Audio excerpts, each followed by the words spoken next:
How you doing? Are you guys ready to feel the love? Never been more ready. From you any day. Yeah. Welcome back to episode 25 of Winning Hand, the podcast about Marvel Champions, one card at a time. I'm your host, Boomguy, and I'm joined today by my trusty co-hosts, Lazy Titan. How's it going? And Keiko. The true host. We are doing something different on Winning Hand this month. We are generally a bi-weekly podcast, and we post every other Tuesday. But for this month, in February, we are going to post every week. So that's 4 episodes this month. And we are creating a new theme that we are calling Love Month. So what is Love Month? I can hear you asking. Well, that's a great question. We are going to deep dive into team-up cards this month. We're going to be talking about 4 specific cards because that's what our podcast does, one card every episode. Each of the cards that we're talking about this month is a team-up card that's specifically related to a romantic relationship in the game, in the MCU, in the comics. So today's card is about Scott Lang and Nadia Van Dyne. It is, of course, Swarm Tactics. We're going to be kind of deep diving and discussing team-up cards more broadly and then focusing on one each time. So I think this is going to be pretty cool. Are you guys excited? I can't wait. Always excited. Yes. Okay, that's what I'm talking about. So before we start, I have a quiz for the two of you. How many team-up cards would you say currently exist as of this episode in February of 2024? How many total team-up cards are there? Give me a guess, each of you. Okay, let me think here. So there's Miles and Gwen. I'm going to tell you anyway. Cyclops. Yeah, it's not that deep. I'm gonna say 12. It's funny because like every X-Men so far has a team-up card, has a romantic. So I'm going to take that into account. I'm going to go with 10. Okay, you guys are both pretty close. There are currently 13 team-up cards. 13? There are 13. I wish it was 14 because, the 14th is Valentine's Day. That would really just be appropriate. Is there one coming out in the Heroes?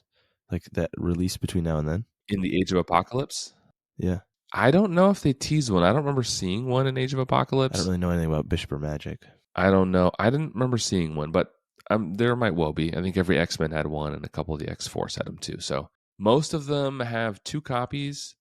There are only 1, 2, 3, 4 of them that only have 1 copy each, but most of them have 2 copies.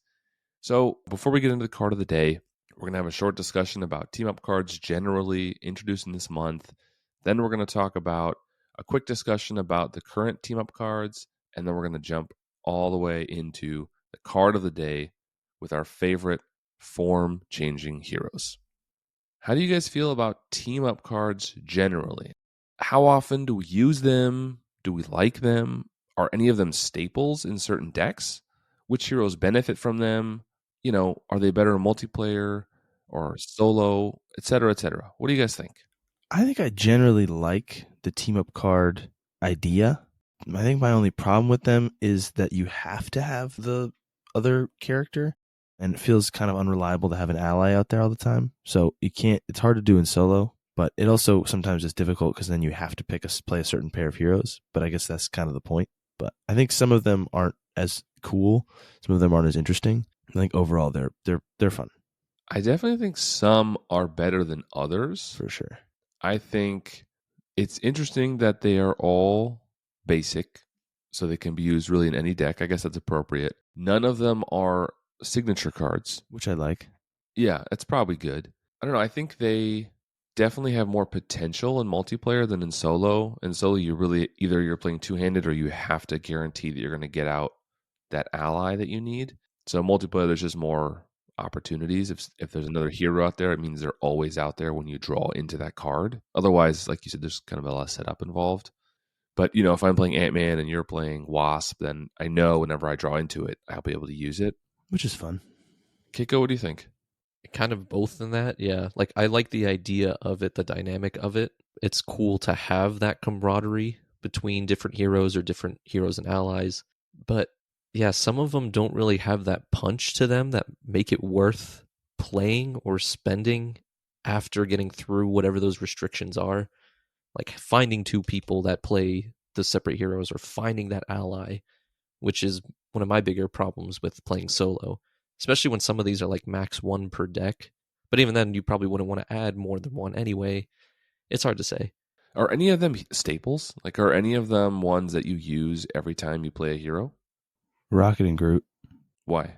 because it gives growth counters, so it's hard. That's a hard thing to do. So I think giving growth counters to Groot is very useful. Yeah. The rocket side of the card doesn't really matter, but the Groot part does. Another one of my complaints with these is that a lot of them don't really help that much, or some of them don't.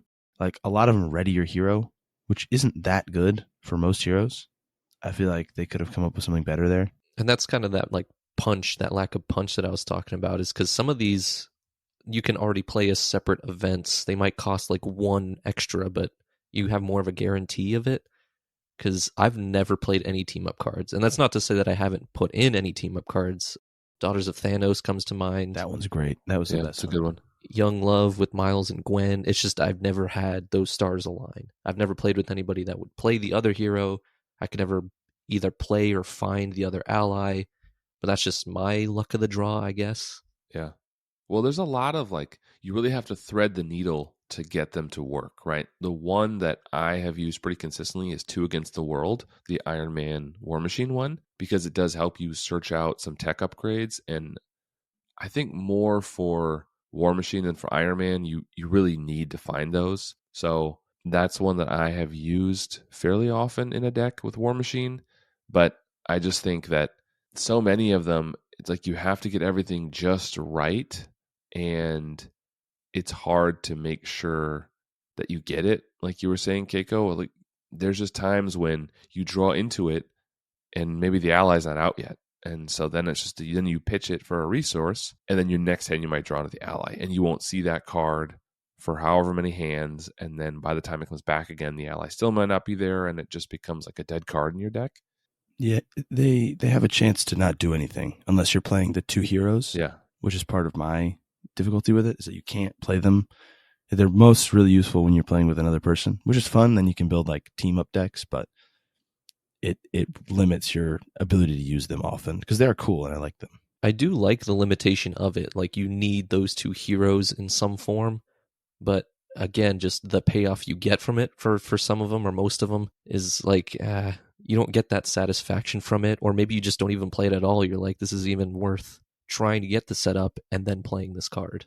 Yeah, I think it's a really cool idea, and every time I see a new team up card, I think it's cool, but I often find them a little underwhelming when I'm actually playing them.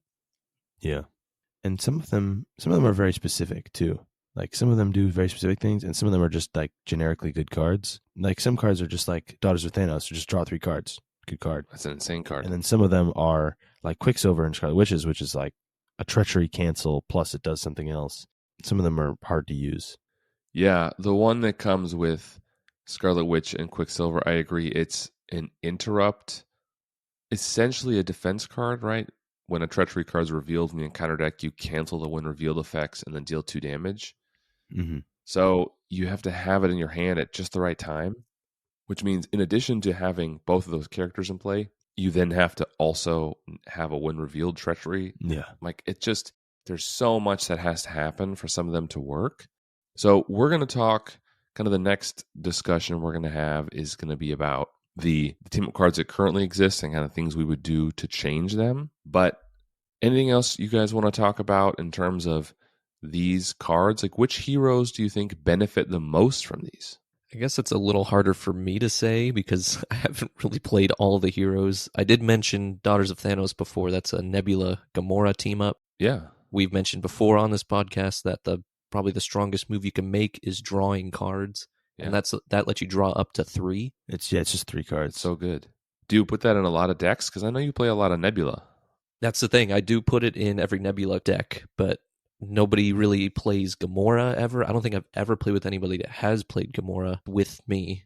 And getting a Gamora ally out there, because Nebula's whole thing is maintaining, having her own upgrades out there and replenishing them every turn. So it was hard for me to get those stars to align, but it is in every Nebula deck that I have. I think the team up cards, I feel like looking over the ones that I can, or like thinking of the ones that I can, I feel like most of them are for combinations of heroes that aren't super powerful, which is both good because it gives some extra power to those heroes that are maybe lower power, but also it means that you have to play like kind of not so good heroes to get the effects, which means they're going to feel even like less useful because you're already at a disadvantage. Like there's no Ironheart and Nova team up card, which there probably doesn't need to be, but I mean, Cable and Deadpool have one, and they're both pretty crazy. I have not played Deadpool, so I don't know.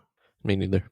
Me either, but yeah, I think they're kind of some interesting choices they've made with the characters they've created team up cards for, and we're going to dig into some of this in future episodes. But I just wanted to kind of talk briefly here about what we think about them. I think I don't end up using them a ton. I feel like there's an occasional deck I'll put them in, but some of them, quite honestly, the payoff for the cards isn't great. Like they're not that strong. No.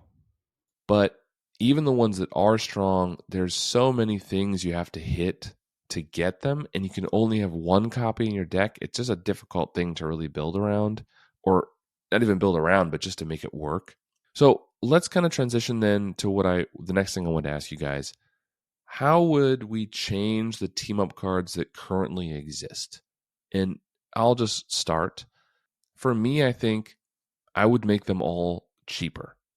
There's a lot of setup required. There's only one that can go into a deck. They're very like niche, you have to have these both characters in play, and then you have to have the right situation for it. So I think if you can get all that to hit, they should feel like amazing. When you play a team up card, it should just feel like I finally got it. I got the combo to work, and bang, here they are. Team up cards are hard to search out. There are maybe some ways to search them out, but basically you can't go find them. You just have to draw into them. When you get one in your hand, you should be like, oh man. So I would say then as a rule, this might sound crazy, they should be zero cost. Team up cards should be zero cost. I disagree. Now, if we need to tweak the power a little bit, we could, because I think, for example, the 2 Against the World, the War Machine, and Iron Man card for zero cost would be insane. So maybe tweak the power a little bit, but like that card, for example, costs 3. So to have everything go right and then still have to pay 3 to play it, it's good, but it just doesn't feel as amazing as it should for everything you have to do for it. You disagree? I think the only problem with that is what we mentioned earlier, is that you can just play another hero. So they're balanced so that you have to find an ally, but also they have to remember that at any time I can just get a buddy and play Iron Man and War Machine, and then we can play that card. And then if it's free, like we just get a free insane card because you can just play the other hero. If you were going to make them like really, really powerful and then cheap also, I think you would have to make a rule that team up means you have to control both characters. So you have to have both characters, then you can play it, rather than being able to have your other players do it, because then it breaks the balancing too fast. And for the team up cards, so when you play it, you are the only one that benefits from that action, right? So maybe there's 2 different versions of said abilities. One way it plays out if you own both characters, right, as hero ally, and another way it plays out if 2 people are playing those 2 heroes. Yeah, I like that. I think they do kind of benefit both, some of them at least. Like I think the Rocket and Groot one readies Rocket and Groot, and I think the Iron Man War Machine one for sure readies both of them. So if they're both heroes are in play and you play it, then you would both ready, for example. The Rocket one does either or, which I kind of like, actually. Oh, you choose one in that one? You either put 2 growth counters on Groot, or you ready all of Rocket's weapons or something. Which is strange that not all of them speak to each other. Like thinking of the Daughters of Thanos, maybe if it's you own both, then you draw 3 cards. If someone else is Gamora, someone else is Nebula, then it's like maybe then you both draw 2 cards. Some kind of scaling, yeah, but something that speaks with both characters in said team up. Yeah, like I like that. If you own both, you draw 3. Or you could just say like, whoever controls Nebula draws 2 cards. Whoever controls Gamora draws 2 cards. If you happen to control both, I guess you get 4 cards. 4 Good for cards, you. which is pretty good. I mean, it's insane. But like, I agree with you that it scales somehow. And maybe make team up a trait and then play with that somehow just to make it a grander thing, because again, my thing is that it just has that lack of punch to it. You don't really feel satisfied playing it, all things considered, after the setup, Yeah. after you check all the boxes, and it's like, this is what I get. I could just play any other event essentially to get what I wanted. I mean, I think this is a perfect opportunity to use the alliance keyword in a really cool way. Yeah. Like, alliance is a keyword that has, I don't know, it kind of falls flat. I know there are some people who really like the alliance cards. I think they're really hit or miss, and mostly miss for me. But team up cards are a perfect place to use alliance. Like, if you have both the heroes in play, you can each pay for it. It benefits both of you. That's really cool. And I'm surprised they haven't done that, actually. Yeah, I think the alliance, I think that's a big way to use those. I think that's a excellent way to use that keyword, which doesn't really get used much. And we've talked about before how it's kind of weak. And I think maybe we'd run into that problem then, was that alliance cards always kind of suck because they have to be costed so insanely. But I like using it for at least some of them. Or you could do an idea I've had, which is like team up cards, but not just for two people. So having like team up cards, like an Avengers card, and then you have Alliance, and then any Avenger can pay for it, and then it does something crazy for Avengers or Guardians or whatever. I like that idea. So you could have like an X-Force team up card, and then whoever controls an X-Force character can pay for it. It wouldn't even have to be a hero. Yep. Could help pay for and it. then would get the benefits. And then anyone who pays for it gets a benefit. I I like that. No, I like the idea that it wouldn't just be hero specific. It would be like, Avengers and X-Force team up card. And it would be like, well, if you control an Avenger and an X-Force character, then you can play this card and it does something crazy for both. That's a cool idea. And it would even out the limitations versus the payoff. It would make it a little better to play, to kind of line up. Yeah. Yeah, a little easier to make work, right? Because if it's just Avengers and X-Force, to take that example, it's easier than Ant-Man and Wasp. Yeah. But it also takes out the like specific duo part of it, where like you feel like, oh, we're playing these two characters, so they have like a special move. It just makes it more generic, but I think that's good and bad. That's true. And I think in that sense, maybe then the team up cards kind of play more specifically into what those two characters are or what they do, because the actions or the abilities you get from any of the team up cards kind of seem just generic. Maybe in some form it kind of plays thematically. Iron Man and War Machine playing with tech, but it's so general. Yeah. It's so, I don't know, maybe if it just played more into each of the characters, what they did, what their gimmicks are. I really think that some of them work that way. Like, for example, Rocket and Groot, like Lazy Titan mentioned. I think that one works really well. It does specifically growth counters or counters on weapons. Yeah, it adds charge counters to weapons. And the one we're talking about today is about form changing. I think the Nebula and Gamora one, while really strong, is very bland. Like, draw 3 cards. Yeah, it's very generic. Yeah. It's like, okay, that has nothing to do with Nebula. Like, it should be go find a technique or resolve a technique in play, right, for Nebula. Or an event, like events and techniques. Or an event. Like, yeah, it should be something like, go search out a technique if you're Nebula. If you're Gamora, go find an event or something like that. Because you can use both heroes and allies for this, it makes these cards really hard to make. Because if it says go find a resolve a technique, find an event, put it in your hand. If you're playing just Gamora and you have the Nebula ally, it just gets an event. Like, it doesn't do the other half of the card. That's true. So they have to be both specific enough to help both heroes, but generic enough that you could only help one hero. Which is where I think they need to change what team up means and mean that you have to control both characters. That way you can get way more creative with that. Yeah, either specify that you need both characters or you just have separate abilities depending on the circumstances on the board. Yeah. That's not bad. But, like, how would it work then? Like, if it's not necessarily heroes, if it's only people you control? Well, you would just have to have the ally, and then you would get some crazy benefit. Oh, no, it doesn't work there either. No, it doesn't work either. And I guess, that does bring up a complication that it depends on which hero you're controlling at the time, too. You end up with the same problem. So they're basically the same problem, I think. Basically be 3 different abilities then, depending on what the circumstances are. These cards might just be hard to make. I think so. Because there's a clear power scaling that they did during development because they had to account for hero ally versus hero hero. So they didn't want to make it too strong. They didn't want to make it too costly. but then the pendulum kind of swings to the other side where it's too weak or too cheap or however. Yeah. In my opinion, I think they created these with heroes in mind. I think they created the team up cards with 2 heroes in mind, Yeah, I think you're right. thinking that they could be used with allies, but that they were more likely to be used with heroes. The one we're talking about today is pretty clear. It just deals with heroes. Yeah. But you could play this as solo. You for sure could, and they work that way. And I think this one's actually a better one because I think what they need to do is shouldn't benefit both people when you play them. Is maybe a way to solve that. Like this card. What do you mean? This card doesn't help the other hero. Like if you're playing Ant-Man and I'm playing Wasp, I play this card, you get nothing. That's true. But if I'm playing Ant-Man and I have Wasp out, I still get the full benefit of the card.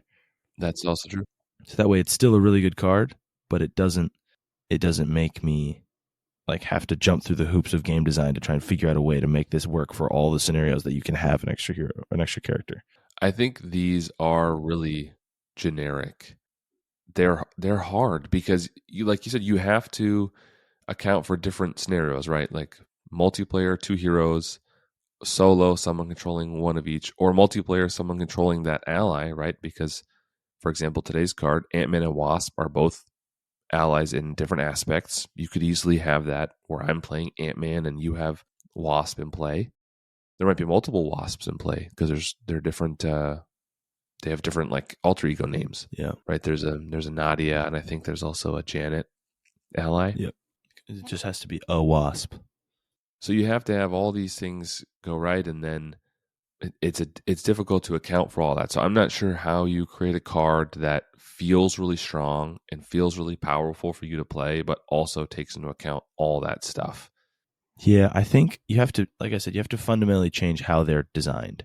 I don't know how you quite do that, but you have to. Because, for example, I could play a Star-Lord deck, right? And I could have Groot and Rocket, the gray allies, in my deck. Yeah. And this card does nothing. Yes. Or not this card, but the Rocket and Groot card does nothing. Yeah, but then I think that's not something you can design for. That's just you're a weirdo who built a deck weird.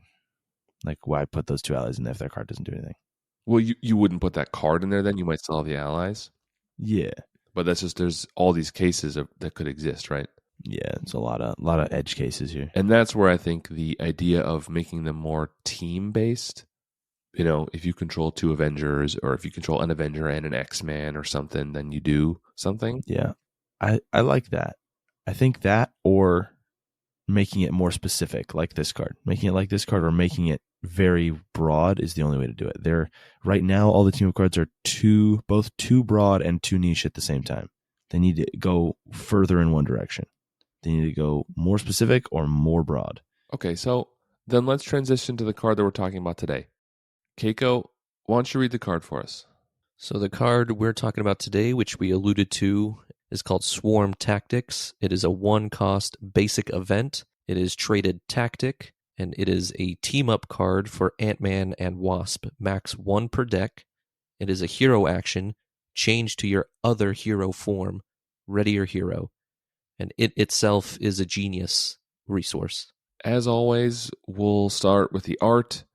It comes from Ant-Man and the Wasp, Volume 1, Number 1. It's a variant cover from 2018.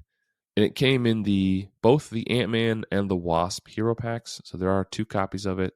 And as always, we have a deck list created by our own Dexpert, Lazy Titan, in the show notes below that uses this card. So if you're not sure how to use it, go down there for some expert advice and you'll find how you could play it. I will do just that. You better. So I know we usually start with art, but since I want to kind of build on the discussion we just had, which is team up cards. So this one is very specific only about hero, right? It doesn't care if you have to have them both in play. It might be the ally, but it doesn't do anything for your ally. It doesn't ready them, doesn't do anything. It just readies your hero. So in that sense, it's a 1-cost form change and ready. Is it worth it? And for clarification, for those who don't know, Ant-Man and the Wasp have 2 different hero forms. Yes. Yes. Which is part of what I was going to say. This is great for Ant-Man because changing forms with Ant-Man is really important to his character and it really helps him. I don't see how this really helps Wasp other than already. I mean, it is a form change and it readies you. But you don't need a form change in Wasp. Like, you don't need to be changing forms multiple times. You don't get a benefit. Ant-Man cares. Wasp does not. I don't disagree. I mean, there are times you might want to change form, and you, even though, as Keiko said, they have 2 hero forms. So if you're new to the game, most cards have an alter ego and hero. These 2 have an alter ego and then 2 heroes forms based on their giant or tiny size. And Ant-Man's whole gimmick is about flipping, and every time he flips, he gets a benefit. So you want to find as many opportunities to flip. But even though you have 2 hero forms, you still only get 1 free flip per turn. That's per the rule book. Yes. So Wasp, I think I find more often when I play her and when I see other people play her, you just pick a form and you kind of tend to camp out in that form and take advantage of the abilities she has in that form. A lot of Scott Lang's abilities have to do with when you flip to this form, either deal damage or heal yourself or draw a card or whatever. And he has a lot of cards that benefit you for being in one form or the other. So it incentivizes you to switch so you can use all those in a turn. It's like he has Army of Ants, which can be used if you're in tiny form. And he has his Giant Stomp, which is in big form. So if you start in big form, you can Giant Stomp, then flip to tiny, do the thing. And you want to be flipping a lot with him. Yeah. It's very fun. They just don't have the same design. And so this loses out. It feels like an Ant-Man card more than it feels like a team-up card. It definitely feels like an Ant-Man card. I think this benefits him a lot more. And, you know, I would have been okay with a different team-up card that benefits Wasp rather than just having this one.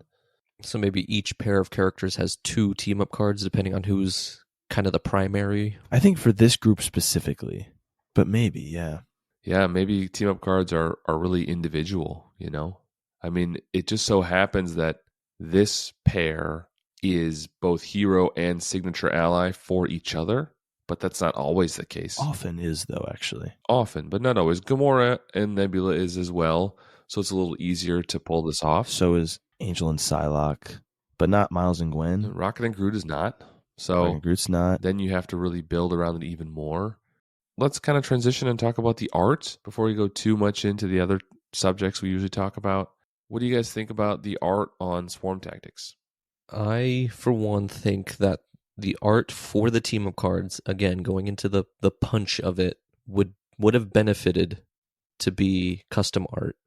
I agree. To have like an actual dynamic pairing and dynamic posing, and you know, they're jumping toward the camera or they're, you know, posed badass. I don't know. It's not a bad, this art in particular, it's Wasp and Ant-Man. I guess they're in the same foreground somewhat. Wasp is flying. Ant-Man's kind of cut off though. I don't really like that. And you can't really see what they're doing. I think Ant-Man's flying on a flying ant. It's hard to see, but the 2 of them are mostly in frame and they're just kind of posed, I guess, poised for battle. And you can see ants in the background. So Yep. they're in tiny form, obviously. Yeah, they're clearly doing some kind of ant-based shenanigans. Which does go into the title, Swarm Tactics, I guess. It does look like they're tactically swarming, but I think all team-up cards in general would benefit from custom art relating to the 2 characters. Yeah. I think this art is good. I agree. It's a little tight. It's kind of hard to see. I mean, part of that is just the nature of you only have half a card, and if you zoom out too much to see more of the frame, everything's really tiny. True. Yeah. So I think both characters are clearly visible here. It's fine. It doesn't blow me away, but I think it's decent. I agree. I think it's one of the better team-up cards arts as far as they go, but it's not perfect. There's a lot happening, but not really much is clear. Yeah, there's simultaneously like a lot happening, and also I can't really see much of anything happening.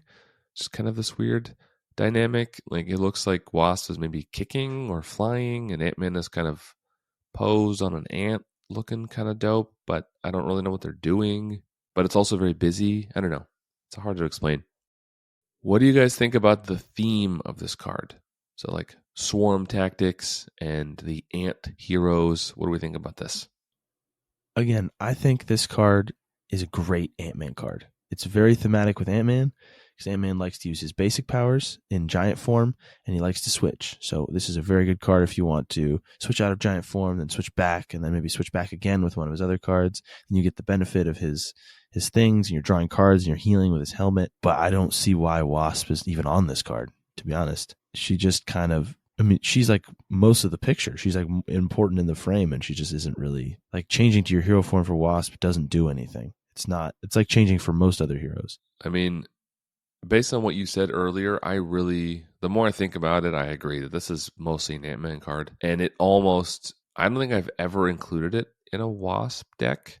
Because why would you? Well, the ready is important. Like anytime you can get a Yeah. ready, it's good, especially because she can split her basic powers. So she wants to be using her basic powers more often when in giant form. Yeah, she does want to. But so I mean, a ready for 1 cost is good. Like that's a solid thing. But you also have to line up a bunch of other stuff, and it is a mental resource, as Keiko said. So she can recycle it with her alter ego ability, which I wish Ant-Man could do that. But I almost just wish this was a signature card for Ant-Man because it would be awesome. I mean, it'd be too good then.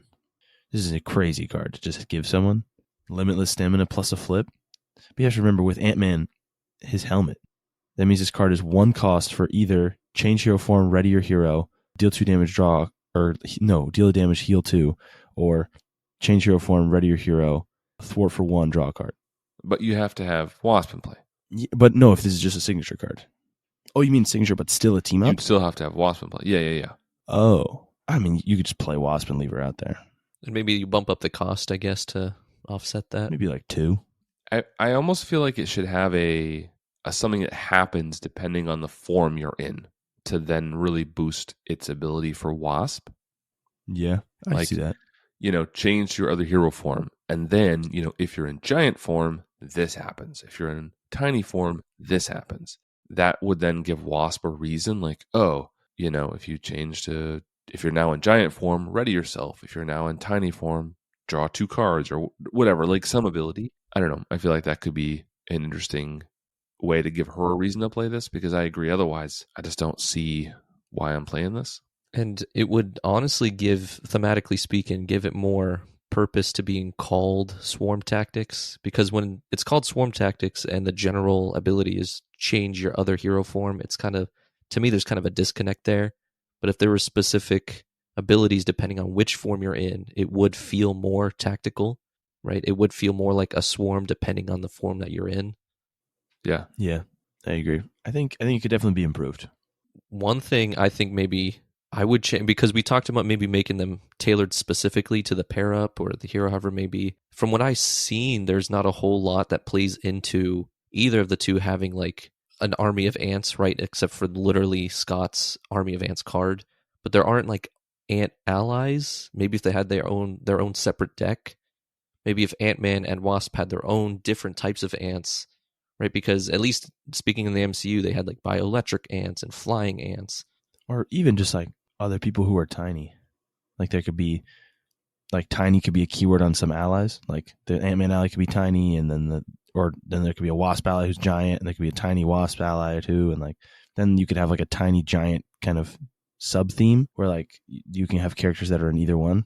Yeah, and it kind of plays on that. Yeah, but going into like the ant thing, maybe Swarm Tactics activates that separate deck, and you have access to ant allies for a time. Maybe they don't affect your ally limit, and maybe it's like you can pull from Wasp's ants as Ant-Man, or if you're Wasp, you can pull from Ant-Man's ants. I don't know. That's just an idea that kind of popped into my head. I like it.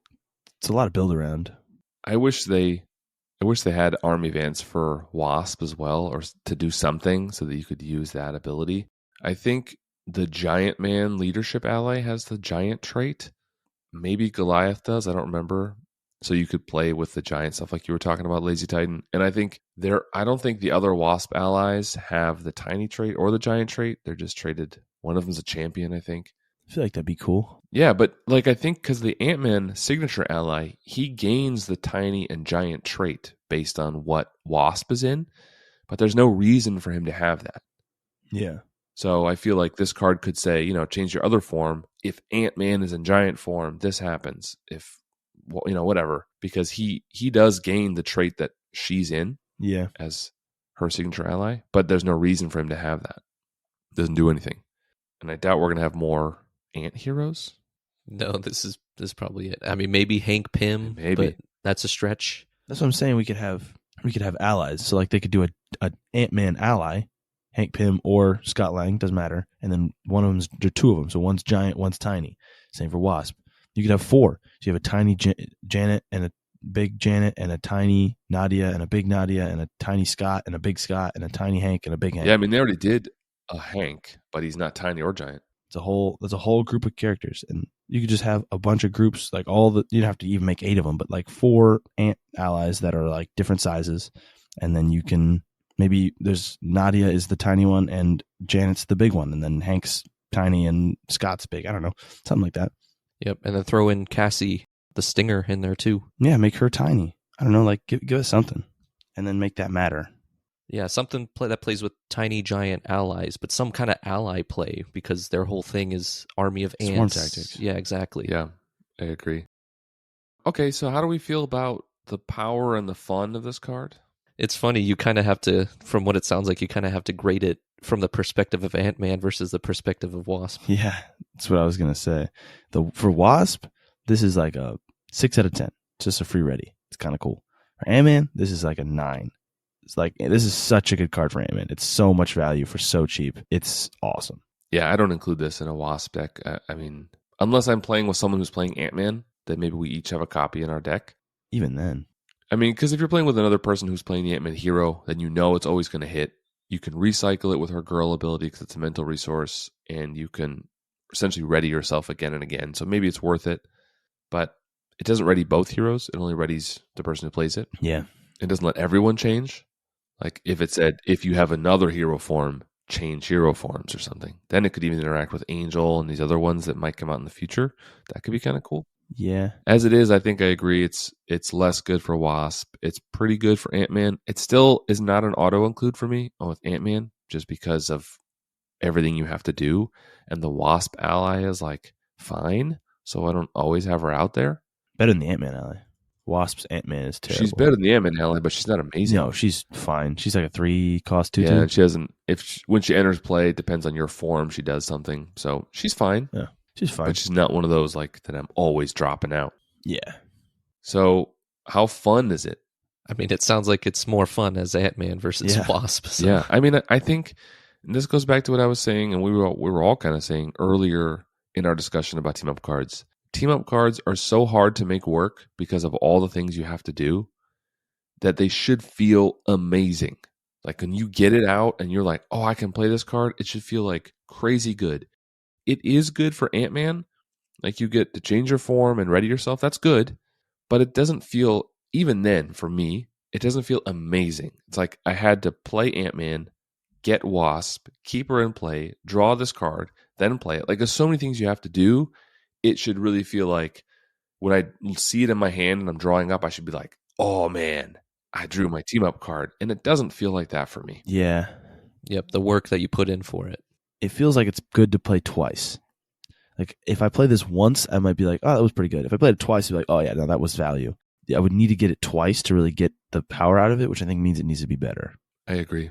And that's the other thing too, with it being max 1 per deck. Like, never mind the fact that the chances of drawing this card specifically are lower because of that, but yeah, because you can't play it twice because there's a max 1 per deck. You know, there's a limitation to even that. And if you draw it in your opening hand, you don't have Wasp, or even if you do, you can't pay for both of them, so you're gonna have to ditch it or something. Yeah, that's kind of the thing. Is like it almost. I was gonna say you could do it so it reduces, so like you can just play it no matter what, but it reduces the cost if the other one's in play. But then it just becomes too good. Yeah, I don't know. I'm hoping that as we dig through these team up cards this month, we're gonna really analyze the group a little bit more and get into what kind of makes this type of card good or bad. This individual card is hit or miss. I think for me, a final score is like a 5 out of 10. I'd say it's right in the middle, true neutral. It's good for Ant-Man. It's okay for Wasp. It's difficult to play, so I don't include it in a lot of decks that I play with these two. I don't play a ton of Ant-Man and Wasp really, but when I do, this gets included maybe half the time. I'd also throw in a 5 out of 10. It's a little harder for me to say. I haven't played either of the heroes. I know somewhat of them watching you guys play, but the disconnect between swarm tactics versus what it does, the art I wish was framed a little better. It's not terrible. I agree it's fitting and it works, but it's 1 cost, which is cheap after you have everything set up, but it's always the pros and cons go back and forth, so I'm going to go with 5 5 out of 10. True neutral. I'm going to be a little bit more positive on this card just because I like Ant-Man. And I'm just going to look at this from an Ant-Man perspective and because I don't really like Wasp. If I'm playing Ant-Man, I'll play this card anytime I have the chance. And I think that means it's at least better than neutral. If I draw my hand as Ant-Man and I have the ability to play this card, I will always do it. So I'm gonna give it a 6.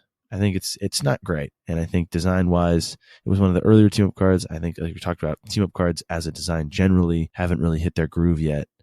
I think there could be some improvements, but I think it does the job. Yeah, I mean, I think this is the first team-up card. So do you include this in every Ant-Man deck, Lazy Titan? Is this a staple for you? Probably not. I would probably... This is where it gets a little tricky because I would probably say, do as I say, not as I do. I would recommend to put this in every Ant-Man deck because you should be playing Wasp because allies are good. I will almost never play a 3-cost ally that isn't insane just because I don't like them. So I will almost never play Wasp. So I will never be able to play this if I'm not playing with a Wasp hero. So I wouldn't because I know the way I would play the game. But if you are the person who's going to play Wasp every time she comes out, I would play it in that deck for sure. Fair. But personally, that's lame. So, all right. Well, thanks everybody for listening to the show. We hope you're as excited as we are about Love Month and our continued exploration through team-up cards and through these couples. If you like the show, please feel free to spread the love by leaving a review so others will be more likely to find the show that you enjoyed so much. So I will say from me, Boomguy, and my co-hosts, Lazy Titan and Keiko, thanks for listening, and we will talk to you next week. Later. I love you.